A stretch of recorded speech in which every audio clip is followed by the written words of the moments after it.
ভারতের GDP record 6.5%। সবজি উৎপাদনে উত্তরপ্রদেশ সেরা। এছাড়াও এশিয়ান গেমসের সমস্ত খুঁটিনাটি তথ্য নিয়ে চলে এসেছে এই ভিডিওতে। চলো ভিডিওটি শুরু করা যাক। সম্প্রতি কোন দেশ গ্লোবাল গ্রিন হাইড্রোজেন অ্যালায়েন্সে সভাপতিত্ব করার প্রস্তাব পেয়েছে? সেটি হলো ভারত। নবায়নযোগ্য শক্তির প্রসারে ভারতের অগ্রণী ভূমিকার জন্য আন্তর্জাতিক মহলে ভারত এই দায়িত্ব পেতে চলেছে। দেখো, মূলত গ্রিন হাইড্রোজেন এমন একটা জিনিস যেটা জল থেকে ইলেকট্রোলাইসিস পদ্ধতিতে তৈরি করা হয়। অ্যাকচুয়ালি যদি বলো যে ইলেকট্রোলাইসিস প্রক্রিয়াটা কি, ইলেকট্রোলাইসিস প্রক্রিয়া হলো জলকে ভেঙে দুটো ভাগে ভাগ করে দেওয়া। যেখান থেকে আমরা H2 এবং O2 কে আলাদা করে দিই, সেখান থেকে আমরা হাইড্রোজেনটাকে কালেক্ট করে নিচ্ছি। তো এই হাইড্রোজেনটাকে আগামী দিনে কিন্তু আমাদের একটা ফুয়েল হিসেবে ইউজ করা হবে, এবং যার জন্যই কিন্তু এটাকে সরকার আরো গুরুত্ব দিচ্ছে।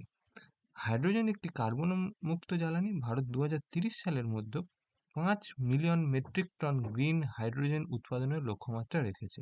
বিশ্বের মোট গ্রিন হাইড্রোজেনের চাহিদা 10% সরবরাহ করার লক্ষ্য নিয়েছে ভারত। 2026 সালের এশিয়ান গেমস কোন দেশে অনুষ্ঠিত হতে চলেছে? জাপান। জাপানের আইচি নাগোয়া শহরে এই গেমস আয়োজিত হবে। এই এশিয়ান গেমসের 20তম আসরে 19শে সেপ্টেম্বর থেকে 8ই অক্টোবর 2026 পর্যন্ত অনুষ্ঠিত হবে। অ্যাকচুয়ালি 1951 সালে সর্বপ্রথম এশিয়ান গেমস নিউ দিল্লিতেই কিন্তু অনুষ্ঠিত হয়েছিল। বলছে সম্প্রতি প্রকাশিত ওয়ার্ল্ড ইকোনমিক আউটলুক রিপোর্টে ভারতের জিডিপি বৃদ্ধির হার কত ধরা হয়েছে?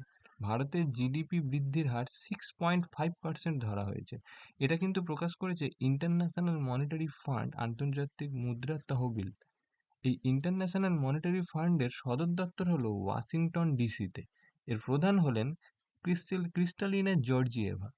এই রিপোর্টে একটা অন্যতম যে জিনিসটা বলা হয়েছে যে ভারতের স্থান কিন্তু বিশ্বের ষষ্ঠ বৃহত্তম অর্থনীতি হিসাবে এখানে দেখানো হয়েছে। নেক্সট বলছে 2026 সালের এপ্রিল মাসে প্রকাশিত রিপোর্ট অনুযায়ী ভারতের কোন রাজ্যে সবজি উৎপাদনে প্রথম স্থান অধিকার করেছে? উত্তরপ্রদেশ। এটা একটা মানে এর আগে কিন্তু নর্মালি আমাদের পশ্চিমবঙ্গ সেখানে থাকলেও কিন্তু পশ্চিমবঙ্গের ক্ষেত্রে এটা কিন্তু দ্বিতীয় স্থানে রয়েছে। মেন এটা উত্তরপ্রদেশের পক্ষে সম্ভব হয়েছে কারণ আধুনিক কৃষি প্রযুক্তি ও সেচ ব্যবস্থার উন্নতির কারণে উত্তরপ্রদেশ তার এই শীর্ষস্থান কিন্তু ধরে রেখেছে। তাহলে পশ্চিমবঙ্গের স্থান